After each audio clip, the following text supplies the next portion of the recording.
अस्सलाम वालेकुम जी। आज एक नई वीडियो के साथ जिन लोगों ने मेरा चैनल सब्सक्राइब नहीं किया वो प्लीज़ सब्सक्राइब कीजिएगा और लाइक कीजिएगा ताकि मेरी हर नई आने वाली वीडियोस आपको मिलती रहें।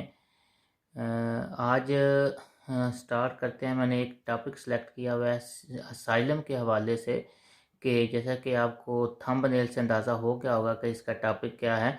कि ये वैसे तो असाइलम स्पेन में कराना या इसके क्या बेनिफिट्स हैं और इसका क्या प्रोसेस है और किन वजूहात की बिना पर सियासी पनाह का केस जो है स्पेन में वो रिजेक्ट हो जाता है। क्या क्या करना चाहिए, बड़ा लंबा प्रोजेक्ट है। और इसके ऊपर एक वीडियो तो नहीं बनती, ये एक सीरीज ऑफ वीडियोस बनेगी। तो मैं कोशिश करूँगा कि थोड़ा थोड़ा करके टाइम निकाल के इसके ऊपर जो है डिटेल में हर टॉपिक के ऊपर जो है वीडियो बनाऊं, ताकि जो लोग इधर स्पेन में आते हैं और सियासी पनाह का केस करते हैं उनके लिए आसानी हो सके। तो आज हम जिस टॉपिक पर जा रहे हैं इसमें कुछ बेनिफिट्स हैं जो सियासी पनाह के हवाले से हैं। तो मेरा असल में बेसिक मकसद यही होता है यूट्यूब पे आने का और वीडियो बनाने का कि किसी न किसी की हेल्प हो सके। जिस किसी को किसी कानून का नहीं पता है उसको उस कानून का पता चल सके। और मेरी अगर इस काविश से अगर किसी का एक बंदे का भी फ़ायदा हो सकता है तो मैं समझूंगा कि मेरी जो मेहनत है वो खाली नहीं गई है। अ, मुझे भी बहुत अच्छा लगता है कि जब लोग जो हैं मेरी वीडियोस को लाइक करते हैं और ख़ास करके जो कमेंट में हौसला अफजाई करते हैं और जो कमेंट में अपने मसाइल बताते हैं कि अगर ये हो जाए तो क्या करना चाहिए। तो मैं कोशिश करता हूँ कि स्पेन में रहते हुए जहाँ पे तक मुझे स्पेन के कवानीन के बारे में इल्म है या वैसे कुछ सोशल नॉलेज है यहाँ का, तो मैं उसके मद्देनज़र रखते हुए उनके कमेंट्स का जवाब देने की पूरी कोशिश करता हूँ। बाई चांस ही है अगर किसी का कोई मसला का मैं जवाब ना दे सकूँ, तो मेरी कोशिश यही होती है कि हर बंदे की थोड़ी बहुत जो है जितनी मैं अपने लेवल पे हेल्प कर सकता हूँ, किसी के काम आ सकता हूँ, वो ज़रूर आऊँ। और आप लोगों का भी बहुत बहुत शुक्रिया जो कमेंट्स में अपने मसाइल बताते हैं, अपनी प्रॉब्लम्स बताते हैं और हौसला अफजाई करते हैं खासकर। तो आपका एक दफ़ा सबका बहुत बहुत शुक्रिया। तो आज टॉपिक की तरफ आते हैं। ज़्यादा इधर उधर की बातों में टाइम निकला जा रहा है। तो स्पेन में असाइलम का क्या तरीकाकार है, मैं इसके ऊपर बाद में वीडियो बनाऊंगा। कैसे अप्लाई करते हैं, क्या क्या प्रोसेस है, इंटरव्यू में क्या क्या सवालात पूछ सकते हैं। तो अभी जो मेन चीज़ है वो ये है कि इसके फ़ायदे क्या हैं, ताकि जो लोग स्पेन आके असाइलम कराना चाह रहे हैं, सियासी पनाह स्पेन में लेना चाह रहे हैं, तो उनको पता हो कि यहाँ पे क्या फ़ायदे हैं। तो पहला तो जो सबसे इम्पोर्टेंट फ़ायदा है वो ये है कि जब आप स्पेन में आते हैं, आके यहाँ पे अपनी सियासी पनाह का केस करते हैं, तो आप उसी दिन से यहाँ पे लीगल हो जाते हैं जी। आप जो है जिस दिन आपने सियासी पनाह का केस सबमिट कर दिया है इनकी मिनिस्ट्री में, तो आप कानूनी तौर पे जो है आप लीगल हो गए हैं। अब आपको पुलिस जो है ये पकड़ के लेके नहीं जा सकती कि फिंगर लेंगे आके या आपका रिपोर्ट फाइल ओपन होगी। ऐसा कुछ भी नहीं होगा। वो आपको जब आप अपना असाइलम का केस सबमिट करेंगे तो आपको वो पेपर दे देंगे इंटरव्यू वाला, और उसकी बेस पे आप लीगल हैं। आप काम तो नहीं कर सकेंगे लेकिन वैसे आपको राइट होगा कि आप स्पेन की टेरिटरी में रह सकते हैं।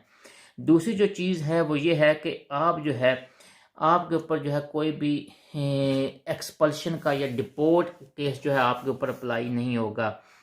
मिसाल के तौर पे एक बंदा यहाँ पे रहता है, उसको डिपोर्ट फाइल ओपन हो गई है या उसका डिपोर्ट का प्रोसेस ओपन हो गया है, उसको वो डिपोर्ट करना चाह रहे हैं, लेकिन वो अगर असाइलम अप्लाई कर लेता है तो उसका डिपोर्ट का प्रोसेस रुक जाएगा। वो कहता है कि मुझे जो है अपने कंट्री में ख़तरा है या उसका कोई भी जेन्युइन वजह है, तो वो अगर असाइलम अप्लाई कर लेता है तो उसका डिपोर्ट का प्रोसेस रुक जाएगा और असाइलम का प्रोसेस शुरू हो जाएगा और वो उसको डिपोर्ट नहीं कर सकेंगे। ये बात याद रखिएगा कि डिपोर्ट के प्रोसेस में भी आप असाइलम कर सकते हैं। जो तीसरी मेन चीज़ जो है स्पेन में सियासी पनाह हासिल करने का जो फ़ायदा है वो ये है कि आप स्पेन में एक ख़ास टाइम के बाद आप यहाँ पे काम कर सकते हैं। अब उसके आपको क्या क्या फ़ायदे हासिल होंगे। मिसाल के तौर पे एक बंदा जो यहाँ पे आता है वो पहले असाइलम अप्लाई करता है, यहाँ पे मिनिस्ट्री में जाता है, जाके वो एक्सट्रैंजेरिया में जाके असाइलम अप्लाई करता है। बार्सिलोना में एक्सट्रैंजेरिया में जाके असाइलम अप्लाई होता है। तो वो आपको एक वाइट पेपर देते हैं जिस पे ऊपर आपकी डिटेल लिखी होती है और आपको जो है उनने डेट दी होती है कि फ़लाँ दिन जो है आपने थाने में जाकर इंटरव्यू देना है। जब आप इंटरव्यू देते हैं तो आपको वो रेड कार्ड इशू करते हैं। उसके बाद जो फर्स्ट जो 6 महीने होते हैं उस पर आप काम नहीं कर सकते, लेकिन 6 महीनों के बाद आपको वो परमिशन दे देते हैं कि आप स्पेन में लीगली काम कर सकते हैं। जो जो राइट्स स्पेनिश लोगों के होंगे या जो जो राइट्स जो है गैर मुल्की हैं वो स्पेन में रह रहे हैं और उनके वो लीगल रेजिडेंस हैं उनके होंगे, वही सेम राइट्स आपके होंगे। आप उन पे अपना मेडिकल कार्ड बना सकते हैं, आप उसके ऊपर अपना बैंक अकाउंट खोल सकते हैं और आप उसके ऊपर काम भी कर सकते हैं।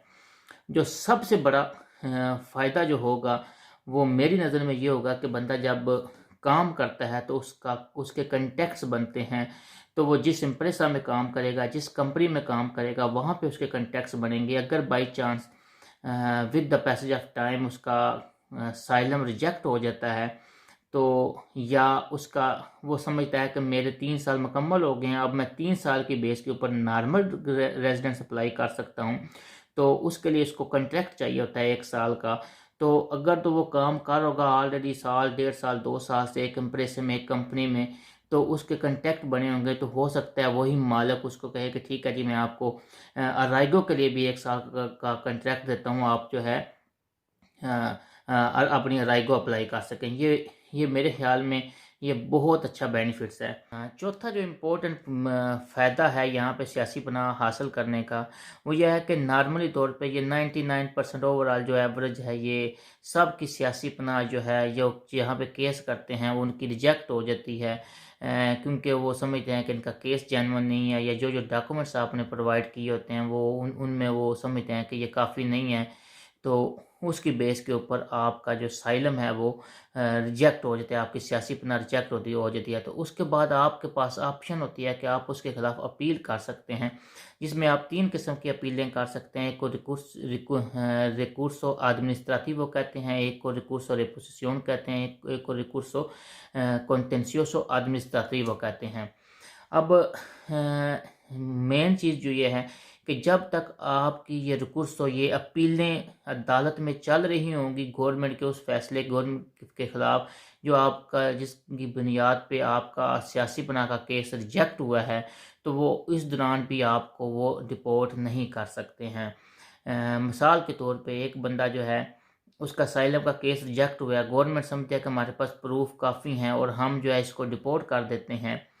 तो अगर वो उसके ख़िलाफ़ अपील कर लेता है, उस फैसले के ख़िलाफ़ अपील कर लेता है कि ये जो है आपने जो मेरा केस रिजेक्ट किया, ये जेन्युइन नहीं है, ये सही नहीं किया, और आप उसके ख़िलाफ़ रिकूर्सो एडमिनिस्ट्रेटिवो कर लेते हैं या आप अपने वकील से रब्ता करते हैं, वो कोई भी किसी भी किस्म की भी उसके इन तीनों में से कोई भी अपील जो समझता है कि ज़्यादा बेनिफिट है वो कर लेते हैं, तो तब भी जो है आपका डिपोर्ट का प्रोसेस रुक जाएगा। मिसाल के तौर पे आपका डिपोर्ट का प्रोसेस हो रहा है या आपको उन्हें पकड़ लिया और आप अपना वकील कर लेते हैं, वो भी आपका जाके अदालत में जाके आपकी अपील दायर कर देता है उस फैसले के ख़िलाफ़, तो आपका डिपोर्ट का प्रोसेस रुक सकता है क्योंकि आपका केस अभी चल रहा है। तो इसलिए वो आपको नॉर्मल तौर पे ओवरऑल लॉ है, इंटरनेशनल लॉ है कि जब तक आपका सियासी पनाह का केस चल रहा होगा ये आपको डिपोर्ट नहीं कर सकते हैं।